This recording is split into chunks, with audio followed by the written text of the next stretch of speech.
वक्फ board chairman Mohammed Masiullah Khan के हाथों नुमाइश में हैदराबादी पकवान को जल्द और आसान तरीके से तैयार करने वाले मसालेजात के स्टॉल का आगाज किया गया है। आसान कुकिंग मेड इजी के स्टॉल के इफ्तिताह के मौके पर वक्फ बोर्ड चेयरमैन मोहम्मद मसीउल्लाह खान के हमरा Urdu academy chairman M.K. Mujeebuddin, minority finance corporation सदर नशीन मोहम्मद इम्तियाज इसाक व दीगर भी मौजूद थे।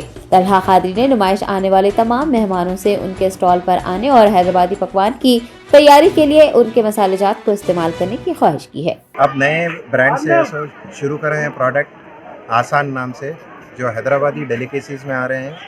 ये प्रोडक्ट है सो पूरा पाउडर फॉर्म में है, जिसकी शेल्फ लाइफ 1 साल तक ऐसा आपको मिलेंगी। ये पाउडर फॉर्म में आप 15 मिनट्स में आप हैदराबादी आइटम्स जैसे खट्टी दाल, मिठी दाल, बघारे बैगन, मिर्ची का सालन, खीर, पूरन, इस किस्म के आइटम्स आप ऐसे 10 to 15 मिनट्स में आप हर चीज़ ऐसे रेडी कर ले सकेंगे।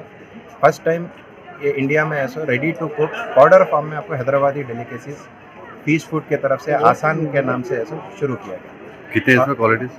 इसमें अब फिल वक्त 6 वैरायटीज़ है। आगे जाके बघार दम का मुरा, कोरमा, खिचड़ी और कई वैरायटीज़ ऐसे शुरू करेंगे हम लोग। अभी फिल वक्त हम लोग एग्जीबिशन में लगाए हुए हैं stall, opposite to exhibition hall. आप लोग आके ऐसा ये प्रोडक्ट ऐसे ट्राई कर सकते हैं। उसमें रेट्स का क्या है? रेट्स में 30% ऑफ है सर, एग्जीबिशन ऑफर है MRP से? MRP से।